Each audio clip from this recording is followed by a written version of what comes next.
अच्छा अमल है नमाज पढ़ना और नमाज के बाद दुआ मांगना अच्छा अमल है। मांगिए मांगिए, मना नहीं किया जा रहा है, लेकिन यहां अल्लाह के रसूल से हाथ उठाकर दुआ मांगना और नबी के हाथ उठाने के बाद सहाबा का हाथ उठाना और नबी का हाथ चेहरे पर फेर कर पहनना और उसके बाद सहाबा का भी हाथ चेहरे पर फेर लेना, नबी का दुआ मांगना और सहाबा का उस दुआ पर आमीन आमीन कहना, यहां नमाज के बाद साबित नहीं है। इसलिए आपको भी ऐसा नहीं करना है। अकेले आप जितनी लंबी दुआ मांगना चाहे मांगे।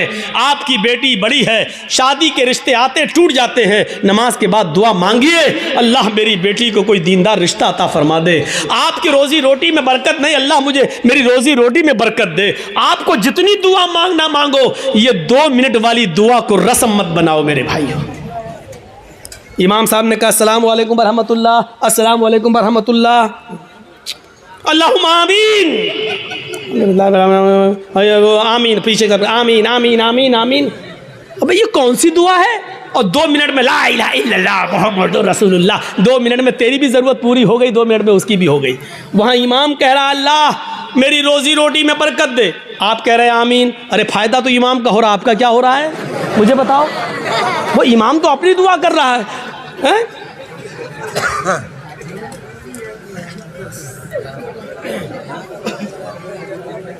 अब इमाम बेचारा कुंवारा है, शादी नहीं हुई है, इमाम कह रहा अल्लाह मुझे दीनदार लड़की अता फरमा दे, आप कह रहे हैं आमीन। फ़ायदा तो इमाम का हो रहा, तुम्हारा क्या हो रहा है?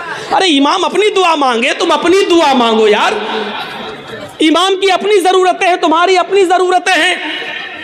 इमाम का बेटा बीमार है, उसके पेट में दर्द है, वो कह रहा अल्लाह मेरे बेटे को शिफा अता फरमा दे। तुम्हारे बाप को कैंसर है, तुम अपनी दुआ मांगो अल्लाह मेरे बाप को कैंसर है, अल्लाह मेरे बाप को शिफा कामिला और आजिला अता फरमा। अरे इमाम के साथ साथ तेरे आमीन कहने से मखसूस दुआएं हो रही हैं। इमाम तेरे लिए दुआ नहीं कर रहा है और तुम जो आमीन आमीन कह रहे हो उसमें तुम्हारे लिए दुआओं पे आमीन नहीं कही जा रही है। अरे तुम अपनी दुआ मांगो, इमाम की ज़रूरत 2 मिनट में पूरी हो रही है, तुम्हें कुछ ज़्यादा मांगना तुम ज़्यादा मांगो। ये क्या दुआ है कि जब इमाम की सारी ज़रूरतें पूरी हो रही हैं उसी वक्त तुम्हारी भी हो रही हैं। 2 मिनट में तुम्हारी भी दुआ हो गई, उसकी भी दुआ हो गई। अब हमने कुछ और मांगना था लेकिन अब हम नहीं मांग पा रहे हैं क्योंकि इमाम ने हाथ फेर लिया, हमें भी फेरना पड़ रहा है। अब हमें कुछ और मांगना है। मेरी बीवी हमें कुछ समझती ही नहीं है, आप कह अल्लाह मेरी बीवी को मेरा फर्मा बरदार बना दे। अब इमाम तो हाथ फेर चुके हैं, अब कैसे दुआ मांगे? अब मांगना चाह रहे हैं लेकिन हाथ गिर भी नहीं रहे, लेकिन मजबूरी में फेरना पड़ रहा है। अब फेरना पड़ा, अब मुंह में कहना पड़ रहा अल्लाह मेरी बीवी को हिदायत दे। इसको आदत मत बनाइए मेरे भाई। दुआ को हम मना नहीं कर रहे हैं, नमाज के बाद भी दुआ को मना नहीं कर रहे हैं। दुआ को हम सिर्फ इसलिए मना कर रहे हैं कि सलाम फेरने के बाद आदमी आज़ाद हो गया है। वो अपनी दुआ मांगे, आप अपनी दुआ मांगिए। वो 2 मिनट मांगो, 5 मिनट मांगो, 10 मिनट मांगो, 15 मिनट मांगो, आधा घंटा मांगो।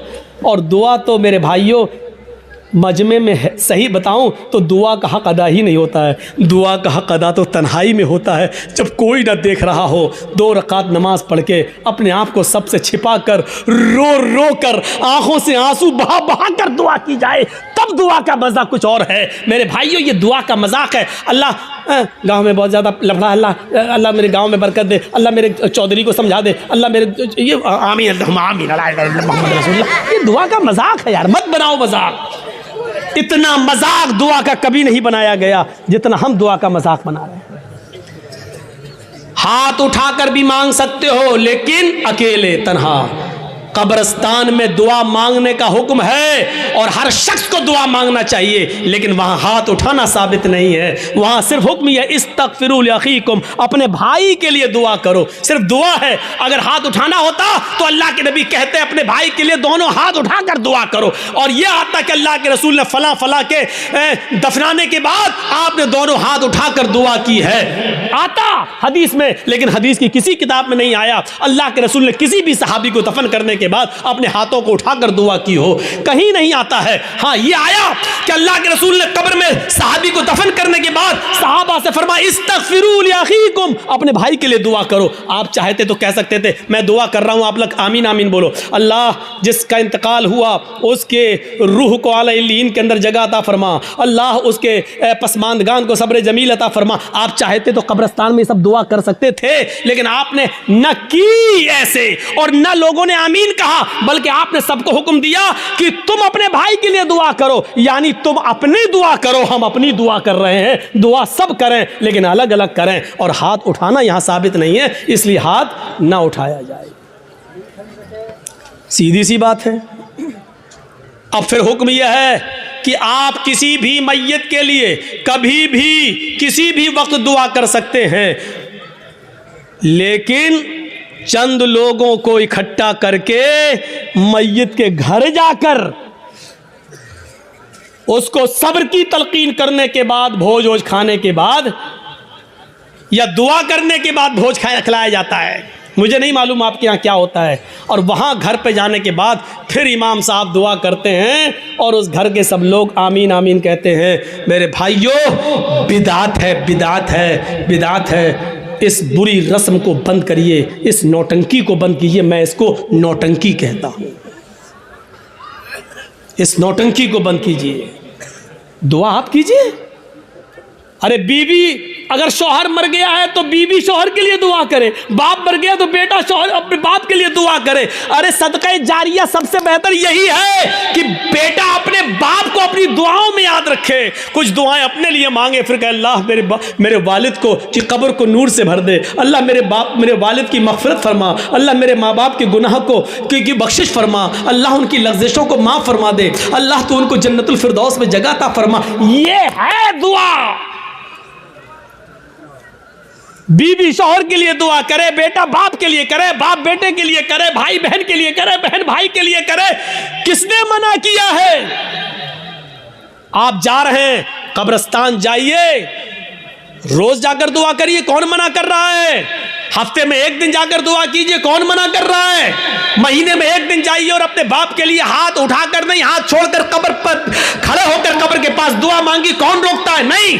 लेकिन आप पूरे साल ना जाएं, सिर्फ ईद के दिन ईद की नमाज पढ़ने के बाद कब्र पर जाकर दुआ मांगे और इसको मामूल बना लें, यह गलत है। आप किसी दिन को मुतय्यन करके दुआ करेंगे तो वही चीज बिदअत हो जाती है। आप आज मांग लीजिए, कल मांगिए, 2-4 दिन बाद मांग लीजिए, मुतय्यन मत करिए, रोज दुआ मांगिए। कब्र पे जाके कोई मना नहीं करता है। और कब्र पे जाके दुआ इसलिए मांगने जाइए आप कि वहां जाएंगे तो आपको अपनी मौत याद आएगी, वरना दुआ मांगने के लिए कब्र पे जाना जरूरी नहीं है। दुआ के लिए आप अपने घर से भी दुआ कर सकते हैं। मेरे भाइयों, मेरे बाप इटावा में हैं और मेरे पास फ़ोन आ जाए और वो बीमार, मैं इस जलसे में भी दुआ कर सकता हूँ। आपके डिस्ट्रिक्ट मालदा में रहकर क्या मेरे लिए दुआ करो। आप आपसे भी कह सकते हैं कि मेरे वालिद के लिए दुआ करो कि अल्लाह ताला में जर्जी साहब के वालिद को शिफाए कामिला और आजिला अता फरमाए। कोई बुराई की बात नहीं है। दुआ के लिए किसी के घर जाकर ही दुआ की जाए या कब्रिस्तान जाकर दुआ की जाए, ये ज़रूरी नहीं है। लेकिन अगर आप जाएंगे तो आपको अपनी मौत भी याद आएगी कि एक दिन हमको भी इस जगह आना है। इसलिए आप अगर जाते हैं तो ठीक है। इसी तरीके से मेरे भाइयों, याद रखिएगा, कोई भी काम हो अगर शरीयत की रोशनी में ठीक है तो करेगा। बहुत से लोग क्या करते हैं, बेटे का खतना हो रहा है, खाना दावत कहते हैं, साहब हाँ आज दावत है आपकी। किस बात की दावत? बच्चे का खतना करा रहे हैं। याद रखना, इस्लाम के अंदर सिर्फ 2 ही खाने को जायज़ करार दिया और उसका हुक्म है, एक वलीमा। शादी के बाद बीवी जब घर पे आए तो उस बीवी के साथ एक रात गुजारने के बाद दूसरे दिन वलीमा करना। बहुत से लोग ये कहते हैं कि बीवी के साथ जब तक मुजामियत या हमबिस्तरी न कर ली जाए वलीमा नहीं। बीवी आ गई, रात आप उसके साथ बैठ गए, 2-4 गुफ्तगू हो गई, बातें हो गई, बस हो गया। उसके बाद सुबह होकर आप वलीमा कर सकते हैं, जायज़ है आपके लिए। अगर सोहबत और हमबिस्तरी हो जाए तो और अच्छी बात है, ठीक है। उसके बाद दुआ करिए और वलीमा करिए, ठीक। एक तो वलीमा सुन्नत है। दूसरी बात सुन लीजिए, लड़की वाले के यहाँ खाने का कोई सबूत नहीं है। जिसको चोर और डाकू बन के जाना हो वो जाए, लड़की वाले को न खिलाने का हुक्म है, न लड़की वाले के यहाँ ज़बरदस्ती बैठकर खाने का हुक्म है, न शरीयत ने लड़की वाले को खिलाने का मुकल्लफ बनाया है, वलीमे को सुन्नत कहा है। एक सहाबी अल्लाह के नबी के पास आए, आपने देखा उनके कपड़ों पर कुछ पीलापन है, जाफरान लगी हुई है, खुशबू आ रही है। आपने कहा ये क्या? कहा अल्लाह के नबी शादी कर ले। अच्छा, सैयबा से या बाकिरा से, कुंवारी या शादीशुदा थी, तलाकशुदा? कहा अल्लाह के नबी बाकिरा तो नहीं है, कुंवारी, लेकिन हाँ एक बेवा से शादी की जिसका शौहर इंतकाल हो चुका। ऐसा क्यों किया? कुंवारी से शादी करते। कहा अल्लाह के नबी मेरे माँ बाप का इंतकाल हो चुका है और वो इस दुनिया में नहीं है, मेरी छोटी छोटी बहनें हैं, मेरी छोटी छोटी बहनें हैं, मैंने सोचा कि एक ऐसी औरत से निकाह करूं जिसको बच्चे पालने की महारत हो, तजर्बा हो, ताकि वो मेरी बहनों की अच्छी तरबियत कर सके। इस मकसद से मैंने शादी की। आपने कहा अच्छा कोई बात नहीं, वलीमा किया? कहा नहीं। आपने कहा वलीमा करो, देखिए हुक्म है, औलिम वलो बिशातिन, वलीमा करो, अगर ज़्यादा ताकत नहीं तो एक बकरी ही का करो, लेकिन करो। वलीमा करने से लोगों को पता चल जाएगा कि इसकी शादी हुई है, ये लोग नाजायज़ तरीक़े से नहीं रह रहे हैं, जायज़ तरीक़े से रह रहे हैं। वलीमे का हुक्म है, वलीमा करना चाहिए।